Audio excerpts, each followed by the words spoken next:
Maintenant, vous savez, c'est le podcast quotidien de Bababam qui nous donne les clés essentielles pour savoir vraiment ce qui se cache derrière les mots, sigles, concepts qui font notre actualité. Cette semaine, retour sur les 10 mots qui ont marqué l'année. De l'affaire des Uber Files au phénomène de la shrinkflation, en passant par l'expression 6ème République, redécouvrez ces mots qui résument à eux seuls toute notre année 2022. Qu'est-ce qu'un viol de guerre ?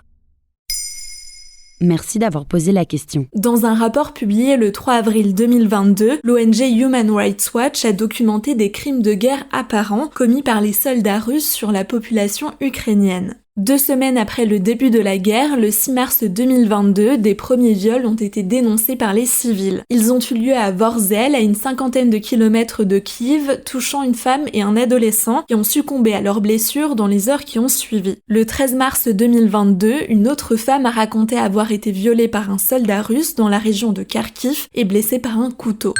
On parle ici de viol de guerre, un type de violence omniprésent dans les conflits actuels. Et quand en a-t-on entendu parler pour la première fois ? En Europe, des premiers témoignages ont émergé pendant la Première Guerre mondiale et surtout ensuite à l'issue de la Seconde Guerre mondiale. Ils permettent aujourd'hui de dire que des viols de guerre ont eu lieu dans tous les camps. Le récit autobiographique Une femme à Berlin de la journaliste allemande Martha Ehlers, publié de façon anonyme dans les années 50 aux États-Unis, raconte les meurtres et les viols de guerre commis par l'Armée rouge pendant les dernières heures de la guerre au printemps 1945. Ces viols de guerre ont été totalement invisibilisés. Un changement s'est produit dans les années 90 lors des guerres de Yougoslavie où des camps de viol ont été mis en place visant notamment des femmes musulmanes en Bosnie-Herzégovine. Le Conseil de sécurité de l'ONU l'a pour la première fois qualifié de crime international en 1992. Le viol de guerre a été inclus dans les crimes contre l'humanité par le Tribunal pénal international pour l'ex-Yougoslavie, créé en 1993.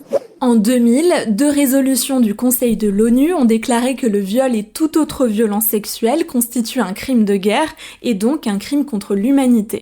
Des témoignages émergent lors de chaque conflit armé. Récemment, cela a été le cas en Libye, en Syrie, au Soudan, au Mali ou encore en République démocratique du Congo. Plusieurs historiens, politologues, associations et ONG ont mené des enquêtes ces dernières années, mais aucune étude mondiale n'existe à ce jour. Et comment expliquer que la guerre facilite les viols ? Dans une interview accordée à Libération en mars 2022, la juriste et fondatrice de l'ONG We Are Not Weapons of War, Céline Bardet, explique que les violences sexuelles se multiplient dans un contexte de guerre. Elle évoque un contexte idéal pour les violences sexuelles. Le viol, dans ce contexte, est utilisé pour envoyer un message d'humiliation à l'encontre d'opposants politiques et souvent d'une extrême violence. C'est une forme de prise de pouvoir, de domination. Et y a-t-il des moyens pour les victimes de viols de guerre de les dénoncer ? Il est compliqué de dénoncer ces crimes dans des hôpitaux ou auprès des forces de l'ordre dans un tel contexte. L'ONG a donc créé Backup, un site web mobile qui devrait être actif à partir de juin 2022 et permettra aux personnes victimes de signaler ces crimes, peu importe l'endroit où elles se trouvent. En plus de répondre à un questionnaire, elles pourront s'enregistrer et envoyer des photos qui serviront en cas de poursuite. Ces traces ne seront pas conservées sur le téléphone de la victime afin de la protéger. Et les témoins pourront également effectuer un signalement. Et comment sont punis les viols de guerre ? Les conventions de Genève impliquent le respect du droit international humanitaire. Dans ce cadre, les viols, les tortures et les homicides volontaires sont interdits. Dans son rapport, Human Rights Watch écrit « Quiconque ordonne ou commet délibérément de tels actes ou les aide et les encourage est responsable de crimes de guerre. »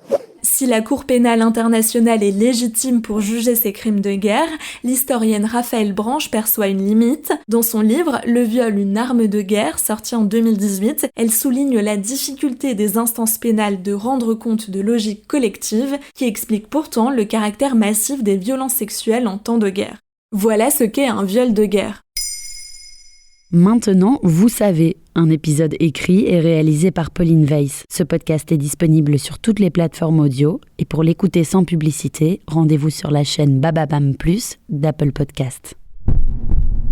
Bababam.